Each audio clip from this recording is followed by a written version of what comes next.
I always thought Natalie and I had a good thing going. After 8 years of marriage, I knew we weren't perfect, but I believed we had something solid. We had shared dreams, a comfortable home, and a rhythm to our lives that I thought would carry us through anything. But lately, something felt off. It wasn't just one thing. It was a series of small changes that added up to a gnawing sense that I was losing her in ways I couldn't quite put into words. It started with her late nights at work. At first, I didn't think much of it. Natalie was ambitious, always putting in the extra effort to impress her boss or wrap up a big project. But as the weeks went on, the late nights turned into weekend meetings, and her excuses felt rehearsed, like she was ticking off boxes on a list. "I'll be back soon," she'd say, kissing my cheek absent-mindedly before walking out the door. Only she rarely came back soon, and when she did, her mind seemed miles away. Then there were the outfits. Natalie had always taken care of herself. She was effortlessly elegant, the kind of woman who could make jeans and a t-shirt look like high fashion.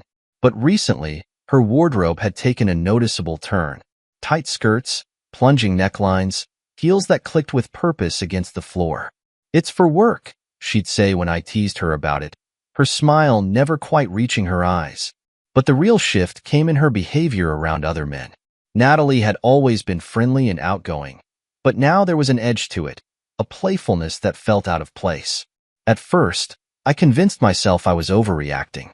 But then, at a dinner party with friends, it all became glaringly obvious. We were at Josh and Megan's place, a casual gathering with wine, laughter, and stories that stretched late into the night. Natalie had dressed up, as usual, her hair cascading down her back and her lips painted a striking shade of red. She looked stunning, and I felt a swell of pride as I introduced her to a few new faces. That pride was short-lived. As the night went on, I noticed her gravitating toward Alex, a colleague she'd mentioned in passing a few times. He was charismatic in that cocky, self-assured way that made people either love or loathe him. And Natalie? She seemed to love him. Too much. I watched as they talked in hushed tones, their heads close together.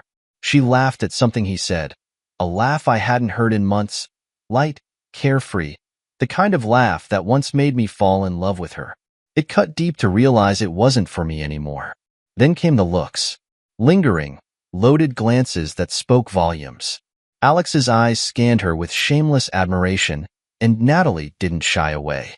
She basked in it, her smile widening under his gaze. My stomach twisted, and I gripped my glass tighter, fighting the urge to march over and pull her aside. "Everything okay?" Megan's voice broke through my thoughts. She was standing beside me, her brow furrowed with concern. "Yeah," I said quickly, forcing a smile. "Just tired." But I wasn't tired. I was angry, confused, and humiliated. It felt like everyone in the room could see what was happening, and yet I was the only one trying to act like it didn't matter. When we got home that night, Natalie was in high spirits, chatting about the party as she kicked off her heels. I couldn't bring myself to join in. Her happiness felt misplaced, tainted by the memory of her and Alex's shared laughter. "Did you have fun?" she asked, glancing at me over her shoulder. "Sure," I replied, my tone flat. She paused, sensing my mood. "What's wrong?" I wanted to tell her. I wanted to lay it all out.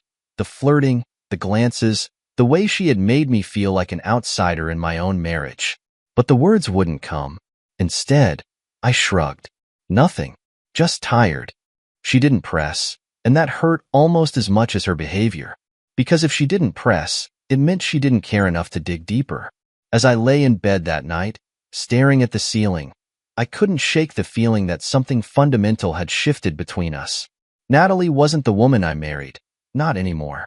And I didn't know how to reach her, or if I even could. The silence in our house had become deafening.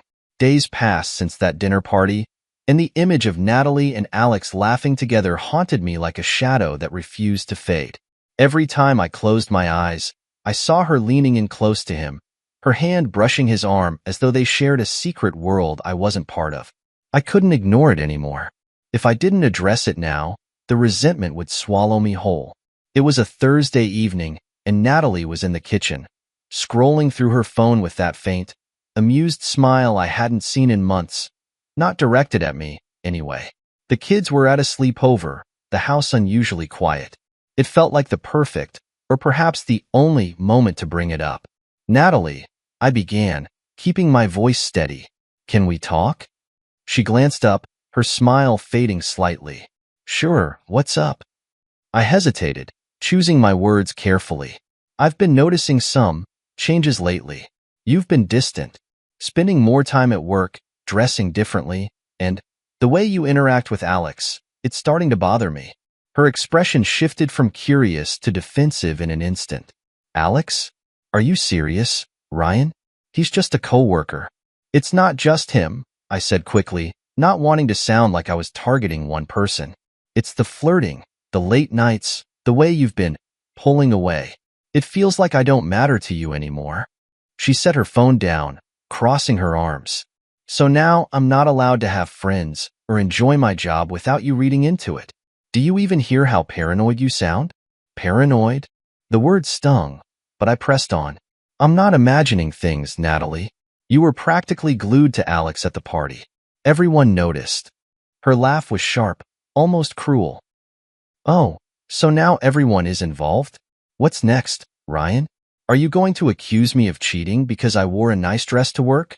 I took a deep breath, trying to stay calm. I'm not accusing you of anything. I'm telling you how I feel. And right now, I feel disrespected. Her eyes narrowed. You're the one making this a big deal. If it bothers you so much, maybe you're the problem. I blinked, stunned by her words. You think I'm the problem? Because I want to feel like I matter in my own marriage? Yes, she snapped. You're smothering me, Ryan. Always watching, always questioning. Maybe if you spent less time sulking and more time trusting me, we wouldn't be having this conversation. The heat in her voice was like a slap in the face, and for a moment, I was speechless. I had expected defensiveness, maybe even denial. But this was something else entirely. It wasn't just dismissive, it was cruel. Trust goes both ways, I said finally, my voice low but firm. And right now, you're not giving me much to work with. She rolled her eyes, a gesture so dismissive it made my blood boil. If this is how it's going to be, Ryan, maybe you should leave. Clearly, I can't do anything right in your eyes. My chest tightened, her words hitting harder than I expected. Leave. I repeated, my voice barely above a whisper. That's your solution? If you're so unhappy, then yes, she said coldly. Leave. I stared at her, searching for any sign of the woman I fell in love with, the woman who once made me feel like I was her entire world. But all I saw was someone who had already decided I wasn't worth the effort. It broke something in me, something I wasn't sure could be fixed. Without another word, I turned and walked out of the room. I didn't slam the door or raise my voice, I just left. But as I climbed the stairs to our bedroom, her words echoed in my mind. Maybe you should leave. Was that what she wanted? For me to walk away and make this easier for her? Or was it just her way of pushing me, testing how far she could go before I broke? Either way, I couldn't ignore the truth staring me in the face. Natalie didn't respect me anymore. And without respect, what was left of our marriage? That night, I lay awake, replaying the conversation in my head. Every word, every glance, every dismissal. It all painted a picture I didn't want to see but could no longer deny. Natalie was pulling away, not just emotionally but in every possible way. And for the first time, I wondered if there was any point in trying to hold on. After that argument, I felt like I was living with a stranger. The air in our home was thick with tension, a quiet war neither of us wanted to acknowledge but couldn't ignore. Natalie's behavior didn't change. In fact, it got worse. It was as if my confrontation had given her a green light to push boundaries even further. I started noticing how little effort she made to hide her actions. The playful flirting became bolder, more deliberate. At family gatherings, she would laugh a little too loudly at other men's jokes, her hand lingering on their arms during conversations. Friends' nights out were worse. She thrived on the attention, flashing coy smiles and leaning in close to whoever was feeding her ego at the moment. And the worst part? She didn't care that I saw it all. One evening, at a barbecue hosted by my brother, I stood with a group of people, trying to stay engaged in a conversation about sports. Across the yard, I saw Natalie perched on the edge of a patio chair, laughing with one of my cousins. Her body language was unmistakable, leaning forward, tilting her head in that way that used to be reserved for me. When she playfully swatted his shoulder, my stomach churned. My cousin caught my eye and quickly stepped back, looking uncomfortable. But Natalie? She barely acknowledged me, as if my presence didn't matter. It felt like a slap in the face, a reminder that she wasn't even trying to hide her disregard for me anymore. Later that night, I brought it up again. Do you have any idea how humiliating it is to watch you act like that in front of my family? I asked as we drove home. Oh, relax, Ryan, she said with a dismissive wave. It's harmless. You're blowing this way out of proportion. Harmless. I repeated, my voice rising despite my best efforts to stay calm. You're flirting with other men. My cousin, for God's sake, and you think it's harmless? She rolled her eyes, her tone dripping with annoyance. It's called being friendly. Maybe if you weren't so insecure, you'd see that. The word insecure hit me like a punch to the gut. She had weaponized it, turning my legitimate concerns into a flaw in me instead of taking accountability for her behavior. I stayed quiet the rest of the ride, the weight of her words sinking in. She didn't care how her actions affected me. She didn't care about me. As the weeks went on, I tried to avoid confrontation. I buried myself in work, taking on extra projects just to stay out of the house. I spent more time at the gym, using every rep and every mile on the treadmill to channel my frustration. At home, I found solace in small things. Watching old movies, reading books I hadn't touched in years. Anything to escape the reality of what my marriage had become. Friends started to notice the change in me. My best friend, Chris, pulled me aside one night during a poker game. Hey man, he said, his voice low. Is everything okay with you and Natalie? I hesitated, unsure how much to reveal. Why do you ask? He shrugged, looking uncomfortable. I've just noticed some things. The way she acts sometimes. I don't know, it just seems off. I nodded, grateful but also embarrassed. You're not wrong, I admitted. Things have been tough. Chris leaned forward, his expression serious. Listen, Ryan, you're one of the best guys I know. You don't deserve to be treated like that. You need to stand up for yourself, man. Don't let her walk all over you. His words stuck with me long after the game ended. He was right. I had been avoiding confrontation, hoping things would magically improve, but it was clear Natalie had no intention of changing. If anything, my silence was enabling her behavior. But standing up for myself wasn't as easy as Chris made it sound. Every time I thought about confronting Natalie, I pictured her rolling her eyes, dismissing me like she always did. I didn't know if I had the strength to fight a battle I was almost certain I'd lose. The turning point came at another gathering, this time with mutual friends.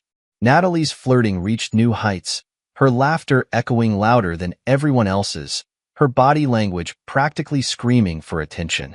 I caught the whispers, the sideways glances from friends who didn't know how to address the elephant in the room.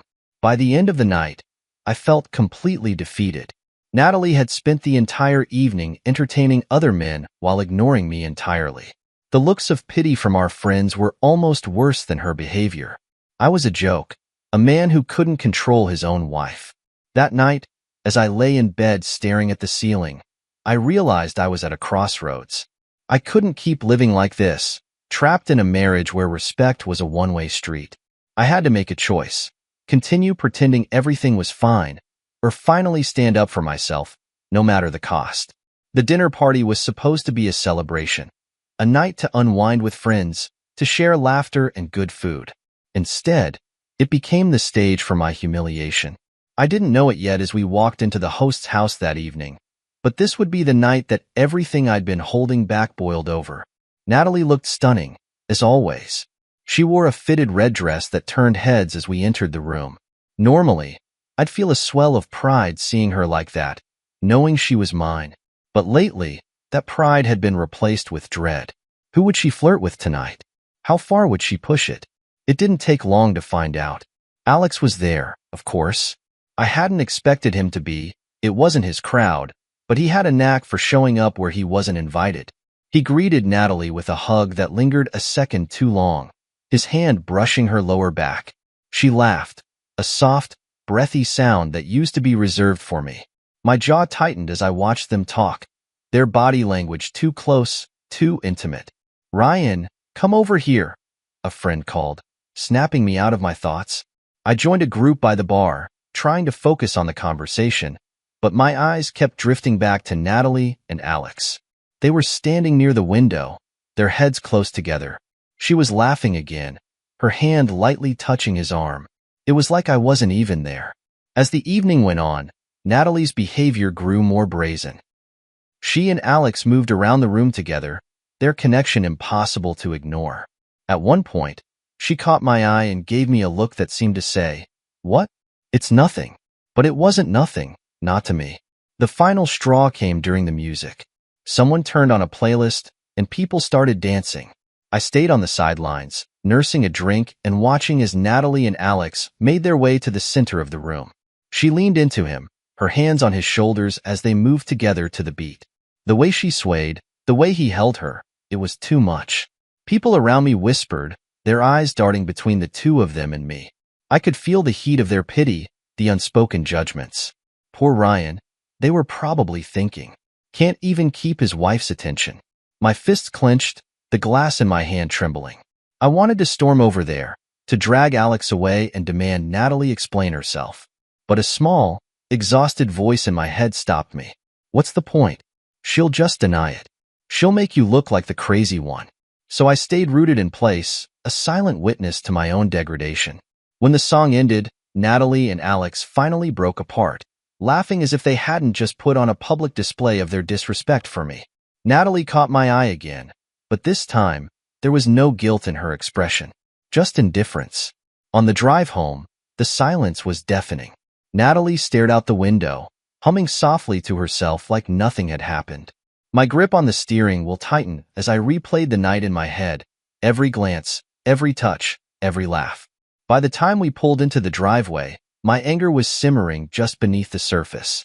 As soon as we stepped inside, I turned to her. "What the hell was that tonight?" She looked at me, feigning confusion. "What are you talking about?" "Don't play dumb, Natalie," I snapped. "You and Alex. The dancing, the flirting. You humiliated me in front of everyone." Her expression hardened. "Oh, for God's sake, Ryan. It was just dancing. You're blowing this way out of proportion." "Out of proportion?" I echoed, my voice rising. "Do you even care how this looks? How it makes me feel?" She rolled her eyes, crossing her arms. "You're so sensitive. It's not my fault you can't handle a little fun." My jaw clenched as I fought to keep my temper in check. "This isn't about fun, Natalie. This is about respect. And right now, I don't feel like you have any for me." Her response was like a knife to the gut. "If you don't like it, maybe you should leave." For a moment, I was too stunned to speak. Her words hung in the air, sharp and final. "Is that what you want?" I asked, my voice low. "For me to walk away?" She shrugged, her indifference cutting deeper than any argument ever could. "Do whatever you want, Ryan." And just like that, I realized I was done. Done trying to reason with her. Done pretending this marriage could be saved if she wasn't willing to meet me halfway. She had made her choice, and now it was time for me to make mine. As I walked past her into the bedroom, I felt a strange sense of clarity. This wasn't the life I wanted. This wasn't the woman I thought I had married. And for the first time, I began to see a future where I didn't have to endure her cruelty any longer. The car ride home from that party had been tense, but what came after was worse. Natalie's words, "If it bothers you so much, leave," echoed in my head like a taunt, daring me to make a decision I wasn't sure I was ready for. That night, I lay awake in the guest room, staring at the ceiling and wondering when we had reached this breaking point. I had loved Natalie deeply, or at least the woman I thought she was. But this wasn't love. It was humiliation, resentment, and a slow, crushing erosion of my self-worth. Her indifference that night had made one thing abundantly clear. She didn't care about me anymore, if she ever did. The next morning, the air between us was heavy and silent. She moved around the house with her usual nonchalance, scrolling through her phone and humming as if nothing had happened. I sat at the kitchen table with a cup of coffee, staring out the window and gathering my thoughts. I needed to confront her again, not out of hope for reconciliation, but to reclaim some shred of dignity. "Natalie," I said, my voice steady but firm, "we need to talk." She sighed dramatically, setting her phone down with an exaggerated roll of her eyes. "What now, Ryan? What now?" I repeated, the anger I had been holding back creeping into my tone. "Last night, you humiliated me in front of our friends. You've been dismissing my feelings, disrespecting me, and acting like this marriage means nothing to you." Her expression shifted to one of exasperation. "I told you, you're overreacting. It's just harmless fun." "Harmless fun?" I shot back, my voice rising. "You danced with Alex like I wasn't even there. You flirt with him openly, Natalie. It's not harmless, it's cruel." She shrugged, her indifference stoking the fire inside me. "If you're so bothered by it, maybe you should leave. I've said it before, Ryan. If you can't handle me, that's your problem." For a moment, her words hung in the air, sharp and cold. And then, something inside me snapped. "You're right," I said, my voice eerily calm. "I should leave. But I'm not leaving out of weakness, Natalie. I'm leaving because I'm done being disrespected. I'm done being treated like I don't matter." Her smirk faltered, replaced by a flicker of uncertainty. "Ryan, don't be dramatic." "I'm not being dramatic," I interrupted, standing to face her. "I'm being honest. I've spent months trying to make this work, trying to talk to you, trying to salvage what's left of this marriage. But you don't care. You made that clear last night. So fine. If you want me gone, I'll go. But I'm walking away with my pride, and without you." For the first time in months, I saw something crack in her facade. Her confidence wavered, her lips parting as if to say something, but no words came out. I didn't wait for her to find them. I walked past her, grabbed my keys, and left the house, the weight of my decision settling over me. I didn't have a destination in mind as I drove, the streets blurring together under the glow of streetlights. All I knew was that I needed space. Space to think, to breathe, to figure out what came next. Part of me felt liberated, like a weight had been lifted off my chest. But another part of me ached with the finality of it all. 8 years of marriage, undone by indifference and betrayal. I ended up at a quiet park, parking the car and sitting on a bench overlooking a small pond. The stillness of the water mirrored my own sense of calm, a calm I hadn't felt in months. For the first time, I allowed myself to imagine a life without Natalie, a life where I didn't have to fight for respect or beg for attention, a life where I could rebuild, stronger and more self-assured than before. By the time I returned home, the sun was starting to rise, casting a soft light over the quiet neighborhood. Natalie was still asleep, or at least pretending to be. I packed a bag with enough clothes for a few days, grabbed my laptop, and left without a word. I didn't slam the door or make a scene. I didn't need to. My silence spoke volumes. As I drove to a hotel on the other side of town, I felt a strange mix of emotions: grief for the marriage I had lost, anger at the woman who had betrayed me, and hope for the future I was finally ready to claim. This wasn't the ending I had envisioned when I said, "I do," all those years ago. But maybe it was the ending I needed. And for the first time, I wasn't afraid to start over. The morning after I left felt surreal, like I had crossed some invisible line between my old life and a future I had yet to define. I woke up in a modest hotel room, my overnight bag at the foot of the bed and my phone buzzing incessantly with missed calls from Natalie. I didn't answer. Not yet. I needed time to sort through my emotions and decide my next steps. Leaving the house had been both the hardest and easiest thing I'd ever done. Hard, because it meant acknowledging that my marriage was over. Easy, because I couldn't stay in a place where I was constantly disrespected and diminished. The guest room had become my refuge over the past few weeks, but even that had felt like a prison. Walking out the door had been my way of reclaiming control. That afternoon, I met with a lawyer.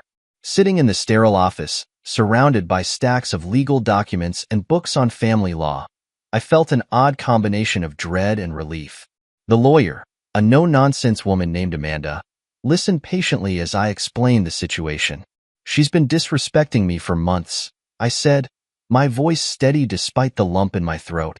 I've tried to talk to her, to work things out, but it's clear she doesn't care. I don't see a way forward. Amanda nodded, jotting down notes. It sounds like you've already made your decision, she said. The next step is formalizing it. Do you want to file for divorce immediately, or would you prefer to give mediation a chance? I didn't hesitate. Divorce. I'm done trying to fix something she doesn't want to fix. Amanda leaned back in her chair, her expression calm but firm. Understood. We'll start with a petition for divorce and go from there. Do you have any joint assets or accounts? We have a joint bank account, I said, but I already moved my money into a separate account this morning. I didn't touch hers, just what was mine. Smart move, she replied. I'll need a list of any other shared property, cars, real estate, investments. The more information you can provide, the smoother this process will be.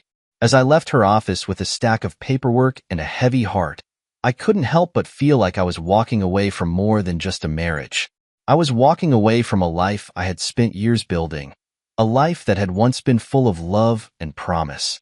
Back at the hotel, I finally checked my phone. Natalie's messages ranged from defensive to apologetic, roller coaster of emotions that felt more manipulative than sincere. Ryan, we need to talk. Are you seriously doing this? Over nothing? I'm sorry, okay? I didn't mean to hurt you. Let's fix this. Each message felt like a dagger, a reminder of how little she had valued our relationship until it was slipping through her fingers. I put my phone on silent and focused on the task at hand, filling out the divorce paperwork. It was tedious and emotionally draining, but it also felt like a step toward reclaiming my life. Over the next few days, I established new routines. I spent more time at the gym, pushing myself harder than I had in years. I reconnected with friends I hadn't seen in months, their support a lifeline I hadn't realized I needed. I even started journaling, a suggestion from my lawyer, to process my thoughts and emotions. Meanwhile, Natalie seemed to live in denial. According to mutual friends, she continued her usual routine, attending social events and acting as though nothing had changed. I knew she thought I'd come crawling back, that this was just a phase or a bluff. But she was wrong. For the first time in years, I felt a sense of clarity and purpose. The tipping point came a week later when I returned to the house to pick up a few more belongings. Natalie was home, and the moment I walked through the door, she launched into a tirade. "This is ridiculous, Ryan," she said, her arms crossed and her tone dripping with frustration. "You're blowing everything out of proportion. We can work through this if you just stop being so stubborn." I set my bag down and met her gaze, my voice calm but firm. "This isn't about me being stubborn, Natalie. It's about respect. And you haven't shown me any, not in months." She rolled her eyes, but I continued before she could interrupt. "I've tried. I've given you chance after chance to meet me halfway, and you've done nothing but push me away. I'm done fighting for a marriage you clearly don't care about." Her expression faltered, the confidence she had worn so arrogantly for months slipping away. "Ryan, please, we've been together for 8 years. Don't throw that away." I sighed, my resolve unshaken. "You threw it away the moment you decided I wasn't worth your respect. Now, I'm just making it official." I left the house that day with no regrets. For the first time in years, I felt like I was in control of my life. Not a bystander, not a victim, but the author of my own story. Natalie could deny, dismiss, and deflect all she wanted, but I knew the truth, and that truth set me free. The moment I left the house for good, a weight I hadn't realized I was carrying lifted from my shoulders. It wasn't just the physical space I was reclaiming. It was my peace, my dignity, and my sense of self. For years, I had poured everything into a marriage that had slowly chipped away at who I was. Now, it was time to focus on rebuilding. My first order of business was simple: prioritize myself. I started with the gym, throwing myself into a fitness routine that became both a distraction and a release. Each rep, each mile on the treadmill, was a step away from the resentment and anger that had festered for so long. It felt good to sweat it out, to feel my muscles ache for the right reasons instead of the emotional strain Natalie had put me through. Next, I reached out to old friends. People I hadn't seen or spoken to in months, maybe even years, because I had been too consumed with trying to fix something that was beyond repair. Chris, my best friend since college, was the first to respond. "About time, man," he said when we met for a beer. "You've been a ghost. I was starting to think you joined a cult or something." I laughed, the sound unfamiliar but welcome. "No cult, just a bad marriage." He nodded, his expression serious. "Well, I'm glad you're out of it. You deserve better, Ryan. Always have." Those words stuck with me. For years, I had told myself I was lucky to have Natalie, that she was out of my league and I should be grateful she chose me. But the truth was, I had settled for someone who didn't value me the way I deserved. Hearing Chris reaffirm my worth was a reminder I needed. Meanwhile, Natalie continued her charade, pretending our separation was just a temporary blip. She sent texts that oscillated between casual and desperate. "Hope you're doing okay. Let's grab coffee and talk." "You're being ridiculous, Ryan.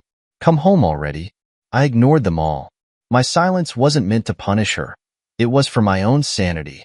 I refused to engage with someone who had shown me, time and time again, that she didn't respect me or our marriage. As the days turned into weeks, I threw myself into hobbies I had neglected. Photography, something I used to love but had abandoned over the years, became my solace. I spent weekends exploring parks and cityscapes, capturing moments of beauty that reminded me life could still be vibrant and full of possibility. But even as I focused on myself, Natalie's attempts to regain control became more desperate. One evening, she showed up unannounced at my hotel. I opened the door to find her standing there, her makeup smudged and her expression a mix of frustration and sadness. "Ryan, this is ridiculous," she said, stepping inside before I could say a word. "We've been together for 8 years. You can't just throw that away." I folded my arms, keeping my tone calm. "I'm not the one who threw it away, Natalie. You did that when you stopped respecting me." She scoffed, her bravado faltering. "I didn't mean for things to get this bad. I don't know. I got caught up in everything. Work, friends, Alex. It didn't mean anything." "That's where you're wrong," I said. "It meant something to me. It meant disrespect, humiliation, and years of feeling like I wasn't enough for you. I won't live like that anymore." Her shoulders slumped, and for the first time, I saw genuine regret in her eyes. "Can't we just start over?" she asked, her voice barely above a whisper. "I'll change. I promise." I shook my head, the weight of my decision settling over me. "It's too late, Natalie. You had plenty of chances to change, and you didn't. I'm not coming back." Her tears started then, a quiet sob that filled the room with an ache I couldn't ignore but wouldn't let sway me. I had made my decision, and I wasn't going to let her emotions undo the progress I had made. After she left, I sat on the edge of the bed, staring at the closed door. Part of me wanted to feel relief, but instead, I felt peace. I had stood my ground, something I hadn't done in years. And while it was painful, it was also empowering. In the days that followed, Natalie's texts became less frequent, her attempts at reconciliation fizzling out as she realized I wasn't going to bend. I moved forward with the divorce, each step a reminder that I was taking control of my life. By the time I signed the final papers, I felt like a new man. I wasn't just reclaiming my independence. I was rediscovering who I was before Natalie's toxicity overshadowed everything. And for the first time in a long time, I felt hopeful. The days after Natalie's final attempt to reconcile were a whirlwind of emotions, but one thing remained clear. I wasn't going back. Each morning, I woke up feeling a little lighter, the fog of her manipulation lifting with every step I took toward reclaiming my life. It didn't take long for the cracks in Natalie's carefully constructed image to show. Without me as her safety net, she started unraveling. Word got back to me through mutual friends that Alex, the man she had flirted so shamelessly with, had lost interest the moment he saw our marriage fall apart. His attention had always been a game to him, a way to inflate his ego. Once the game ended, so did his interest. I won't lie. Hearing about her fall from grace gave me a bittersweet sense of satisfaction. Not because I wanted her to suffer, but because it validated what I had known all along. Natalie had been chasing empty validation, and it had led her nowhere. Her coworkers, the same people she used to charm and entertain with her antics, began to distance themselves. The whispers of her behavior, her blatant disregard for our marriage, became impossible to ignore. She had built a reputation, and now she was paying the price for it. One evening, Chris called me. "You're not going to believe this," he said, his tone equal parts amused and incredulous. "Natalie tried to reach out to me." I frowned, my grip tightening on the phone. What did she want? "She was fishing for sympathy," Chris replied. "Told me she regrets everything and wishes she could fix things with you." I told her it's too late for that. I chuckled, appreciating his loyalty. "Thanks, man. I owe you one." "You don't owe me anything, Ryan," he said firmly. "I'm just glad you're finally seeing your worth." His words stayed with me long after we hung up. For years, I had let Natalie's actions chip away at my self-esteem, convincing myself I wasn't enough. But now, I saw the truth. Her choices weren't a reflection of my value. They were a reflection of her own insecurities. As Natalie's world crumbled, mine began to flourish. I focused on my work, taking on projects that reignited my passion and creativity. I started volunteering at a local community center, mentoring young professionals and finding fulfillment in helping others. And, perhaps most importantly, I poured my energy into rebuilding my relationship with myself. Natalie, however, wasn't done trying to pull me back into her chaos. One evening, I received a long, emotional email from her.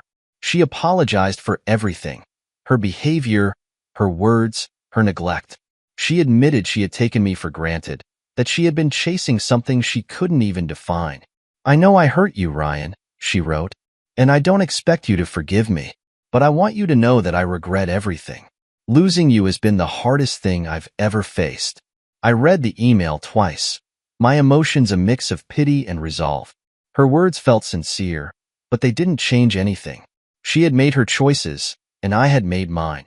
Replying wouldn't undo the damage she had caused, nor would it bring me the closure I had already found. I closed the email without responding, my decision final. Over the weeks that followed, I continued to build the life I deserved. I reconnected with old hobbies, joined a hiking group, and even started dating again. Slowly, cautiously, but with a renewed sense of clarity about what I wanted in a partner. For the first time in years, I felt in control of my own happiness. Natalie's life, on the other hand, became a cautionary tale. Her attempts to rebuild her reputation were met with indifference, her charm no longer holding the sway it once did. Mutual friends stopped inviting her to gatherings, tired of her drama and insincerity. She had burned too many bridges, and now she was facing the consequences. One afternoon, I ran into her at the grocery store. She looked different, tired, worn down, a shadow of the confident woman she used to be. She approached me hesitantly, her eyes filled with regret. "Ryan," she began, her voice soft. "Can we talk?" I shook my head, my tone calm but firm. "There's nothing left to say, Natalie. I've moved on. I hope you can too." Her shoulders slumped, and she nodded. "I'm sorry," she whispered before turning away. As I watched her walk out of the store, I felt no anger, no bitterness, only peace. Natalie's apology was too late, but it wasn't about timing. It was about recognizing that I didn't need her validation or forgiveness to heal. I had already found that within myself. Filing for divorce wasn't just a legal decision. It was the final step in reclaiming my life. The process wasn't easy, but every document I signed, every meeting with my lawyer, felt like another brick laid in the foundation of my new beginning. The day the paperwork was finalized, I walked out of the courthouse feeling lighter than I had in years. I stood on the courthouse steps for a moment, taking in the crisp air and the sounds of the city around me. The weight of the past 8 years, the betrayal, the humiliation, it was all behind me now. I had chosen myself, and there was power in that choice. That evening, I celebrated quietly with Chris and a few close friends. We toasted to new beginnings, their encouragement and laughter reminding me that I wasn't alone in this journey. For the first time in a long time, I felt a sense of community and belonging. These were the people who had stood by me through the worst, and I was grateful beyond words. The weeks that followed were a whirlwind of self-discovery. I threw myself into work, taking on ambitious projects that challenged me and reignited my passion. The sense of accomplishment I felt with each success was a reminder that I was capable of building something meaningful on my own. But it wasn't just about work. I started to embrace the things that brought me joy. I joined a local hiking group and spent weekends exploring trails I'd never had time for before. There was something healing about being in nature, the quiet allowing me to process everything I'd been through. The world felt vast and full of possibility, and for the first time in years, I felt free. Then, there was Sarah. We met at a coffee shop one morning when I was reviewing documents for a project. She was in line ahead of me, struggling to balance her phone, laptop, and coffee cup. When her phone slipped and nearly fell, I caught it just in time. "Thanks," she said, flashing me a grateful smile. "I'm clearly not a morning person." I laughed, handing her phone back. "No problem. I've had my fair share of clumsy mornings." We struck up a conversation, and before I knew it, I was asking if she'd like to grab coffee sometime. She hesitated for a moment before agreeing, her smile warm and genuine. It wasn't a date, not yet, but it was a step toward opening myself up to the possibility of something new. As Sarah and I got to know each other, I realized how much I had been missing in my previous relationship. She was kind, thoughtful, and curious about the world around her. There were no games, no hidden agendas, just an honest connection that felt refreshing and real. Meanwhile, Natalie's life continued to spiral. Word got back to me that she was struggling financially, her reputation in shambles. The friends she had relied on during our marriage had distanced themselves, tired of her drama. Even Alex, the man she had flirted with so shamelessly, had moved on, leaving her alone to face the consequences of her choices. I'd be lying if I said I didn't feel a twinge of satisfaction when I heard about her struggles. But more than anything, I felt indifferent. Natalie was no longer a part of my life, and her downfall was no longer my concern. I had moved on, and my focus was on building something better. As Sarah and I grew closer, I began to see a future I hadn't dared to imagine. We took things slow, learning about each other's lives, dreams, and fears. She knew about my past, about Natalie, and she never judged me for it. Instead, she admired my resilience, telling me I was stronger than I gave myself credit for. One evening, as we sat on a bench overlooking the city skyline, Sarah turned to me and said, "You've been through so much, Ryan, but you're still here, still fighting. That's something to be proud of." Her words stayed with me, a reminder of how far I'd come. I had endured betrayal and heartbreak, but I hadn't let it define me. I had chosen to rise above it, to rebuild my life on my own terms. And now, I was finding happiness again, not just in Sarah, but in myself. The divorce had marked the end of one chapter, but it wasn't the end of my story. It was the beginning of something new, something full of promise and hope. For the first time in years, I felt excited about the future. And as Sarah rested her head on my shoulder, I knew I was exactly where I was meant to be.